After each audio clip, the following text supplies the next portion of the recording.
Hello everyone, today I will be presenting my educational thinker assignment.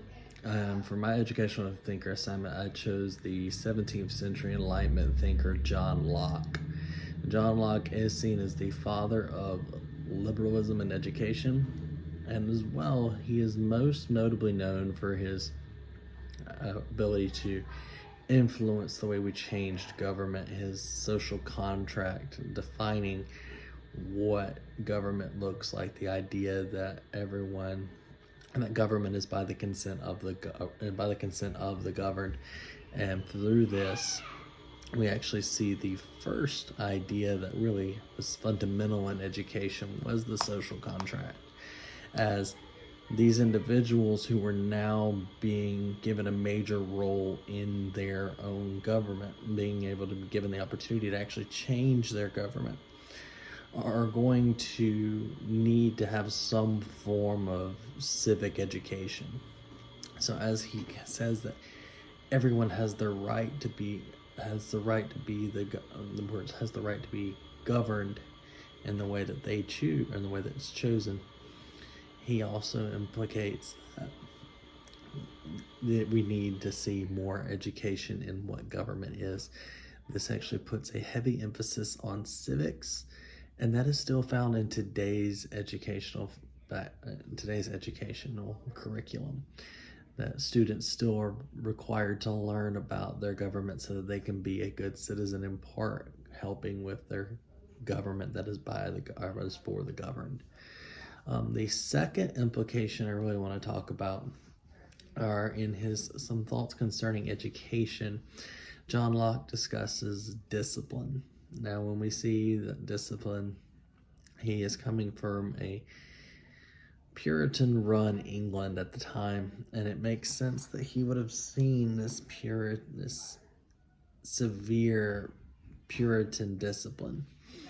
And he's going to state that children respond better to treating them as rational creatures, discussing with them what's going on, actually giving them the opportunity to react.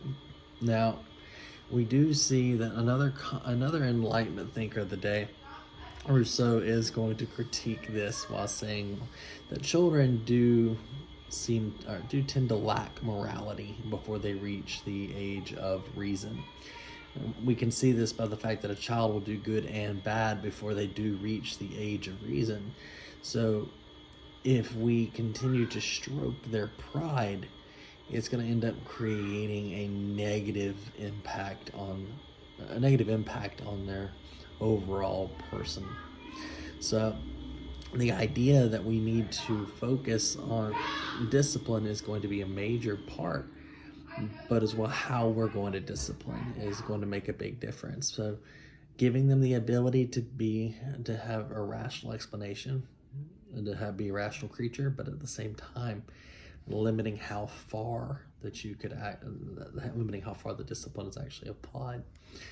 Last but not least, I do want to talk about Locke's tabula rasa, the idea that everyone's born as a clean slate. Now, this is a wonderful idea because we're born without any innate knowledge. The idea that our knowledge comes from our experiences and that we can grow. And this also allowed for a civilization that was run by an aristocracy primarily to be able to actually adjust and say, hey, I don't have to be in the landed gentry to be able to attain knowledge.